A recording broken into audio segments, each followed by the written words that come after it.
से सतीश उपाध्याय अब हमारे साथ जुड़ चुके हैं। सतीश जी नमस्कार।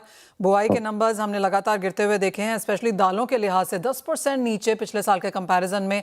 कैसे रीड करेंगे बुआई की, कहां तक की विंडो है, आपको लगता है ये भरपाई हो पाएगी? Thank you Manisha ji. मनीषा जी, ऐसा है कि अपने को सबको पता है कि लास्ट मंथ बहुत डिफिकल्ट गया और जुलाई से आते ही काफी होप हुई, काफी अच्छी बारिश हुई स्पेशली सेंट्रल इंडिया में। और इससे जो डिफरेंस था वो धीरे धीरे घटते गया।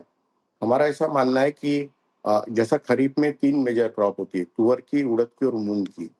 तो तुअर जो थी हम 5 तारीख की इसीलिए कवर आएगी, थोड़ी आ रही थी या जो दिख रही है और कर्नाटका में दिख रही है। कर्नाटका में इस बार अभी तक काफी पीछे चल रही है तुअर की सोइंग की हुई है जुलाई के फर्स्ट वीक से। इसमें मॉइस्चर लेवल भी रहेगा और इसमें सोइंग की हम काफी तक रिकवरी हो जाएगी, कोई डिफिकल्टी लगती नहीं है अभी फिलहाल। फिर भी इतना ही है कि 1 महीना क्रॉप लेट हो गई है, उसका एक कंसर्न है। और आपको लगता है उतना बफर स्टॉक्स यहाँ पर इंडियन मार्केट्स में है, उस एक मंथ की डिले हम फैक्टर इन कर चुके हैं? Yes yes yes, buffer stock अपने पास काफी कंफर्टेबल है। 4.3 मिलियन टन का बफर स्टॉक है। पोर्ट पर भी ऑलमोस्ट 1 मिलियन टन का माल है। पीछे से सप्लाई में कोई डिफिकल्टी नहीं है। मटर पे, मसूर में, उड़द में, तुअर में सारी सप्लाईज काफी अच्छी है। सारे ओरिजिन्स पे काफी अच्छी क्रॉप की रिपोर्ट है और कोई तरह का डिफिकल्टी दिख नहीं रहा। इनफैक्ट इंडिया में ही सारे सबसे लोएस्ट प्राइसेस अभी इंडिया में सारे ओरिजिन के। और इंडिया में थोड़ा गिराकी का भी अभाव है, तो ऐसा कोई इस बार अभी फिलहाल तो पल्सेस को कोई तरह से कुछ डिफिकल्टी दिखती नहीं है। सतीश जी, अभी आज जैसे आपने कहा एज ऑफ नाउ प्राइसेस कमजोर हैं, लेकिन आगे जाकर किस तरह की नंबर्स बनता हुआ देखेंगे? मॉनसून्स में यूजली ऐसा माना जाता है कि दालों की डिमांड वापस निकल के आती है, वेजिटेबल्स इजीली अवेलेबल नहीं होती हैं, क्या वो बनता हुआ देखेंगे? आ, उसका लेकिन सप्लाई साइड बहुत स्ट्रांग है अभी। सप्लाई काफी अच्छी है। मानसून का पहले ही इनकैश कर लिया था लोगों ने, काफी अच्छे स्टॉक्स है मार्केट में।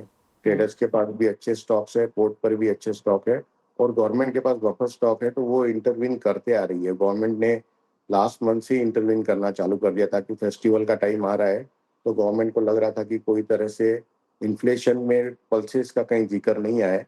तो काफी स्टेट्स में इलेक्शंस भी है इस साल आने वाले टाइम में, तो गवर्नमेंट काफी कॉशियसली चल रही है और पल्सेस को काफी पेनी नजर रखी हुई है गवर्नमेंट ने। तो मुझे नहीं लगता कि कोई बहुत बड़ी स्पाइक आने जैसा लगता है। थोड़ा 2-5% तक का या 10% तक का कोई अप डाउन हुए तो बात अलग है। आगे लेकिन बड़ी तकलीफ दिखती है कि अगर रबी की फसल में या फिर ये अल्नीनो क्या इफेक्ट लेता है, क्योंकि अभी ये जो रेंज आई थी, ये थोड़ी सी नॉर्थ साइड से प्रेशर होने की वजह से आई थी और बे ऑफ बंगाल में प्रेशर हो गया था, उस वजह से ये जो स्पेल आया है। लेकिन अल्नीनो का कितना इफेक्ट आता है, क्या एक्चुअली अभी भी डायस्पोरा का वही पोजीशन है, क्योंकि वहाँ पे फिर भी पैसिफिक अरेबियन सी में थोड़ा टेम्परेचर बढ़ रहा था। तो ये बहुत बड़ी कॉज है। आगे रेन कैसी रहती है, जुलाई के बाद कैसी रहती है, अगस्त में कैसी रहती है, क्योंकि अगस्त सितंबर की रेन के बाद ही मॉइस्चर लेवल बनेगा, तो ही रबी की फसलों को हम लोग सोच सकते हैं। क्योंकि रबी की बड़ी फसल होती है, खरीफ की फसल छोटी होती है। रबी में अपनी चने की फसल ऑलमोस्ट 112-13 मिलियन की होती है, प्लस मसूर की फसल होती है ऑलमोस्ट 2 मिलियन टन की। तो ये दोनों फसलों को वॉच करना है कैसा है। बाकी खरीफ की फसलों में मुझे लग रहा है सोइंग अभी तक पता है, एक सोइंग स्पेस पकड़ गया है। वाले रिकवरी लग रही है सोइंग की, क्योंकि मॉइस्चर लेवल सब जगह सेंट्रल इंडिया में, महाराष्ट्र में, कर्नाटका में, गुजरात में, एमपी में, राजस्थान में सब जगह अच्छी बारिश हो गई है और सोइंग का पहला फेज तो अच्छा लग रहा है। आगे कैसा वेदर और कैसा डिस्ट्रीब्यूशन ऑफ रेन रहता है, उस पर थोड़ा सा जोर देने जैसा है। बाकी फर्स्ट इनिशियल स्टेज तो कवर कर लेंगे, लास्ट ईयर के बराबर सोइंग हो जाएगी। थोड़ा बहुत अगर 5-10% कम हुआ तो तुअर का भी लग रहा है, लेकिन तुअर का विंडो ओपन है, तो हमको लग नहीं रहा है कि कोई भी तीनों प्रोडक्ट में कोई लास्ट ईयर से कम सोइंग दिखेगी। सिर्फ लेट हो गया है 1 महीना, ये एक कंसर्न है, 1 महीने का कंजम्पशन का कंसर्न रहेगा। ओके सतीश जी, काफ़ी हद तक एग्री इकोनॉमिस्ट ये भी मानते हैं कि अगर दालों में या खाने के तेलों में यहाँ पर बहुत ज़्यादा प्राइस में इजाफा देखने को मिला तो सरकार यहाँ पर नए मेजर्स लेके आ सकती है। जैसे आपने कहा लगातार इंटरवेंशन है ही, कोई और मेजर की एक्सपेक्टेशन है या फिर आपको लगता है सरकार इसे ठीक तरीके से मैनेज कर लेगी? अभी देखिए, अभी कोई मेजर का जरूरत तो दिखता नहीं है, क्योंकि सारे प्राइसेस एमएसपी के नीचे चल रहे हैं और सरकार नहीं चाहेगी कि एमएसपी के नीचे प्राइस रहे और मेजर आ जाए तो वो एक डिस्करेजिंग फैक्टर होगा सोइंग में आने वाली फसल को।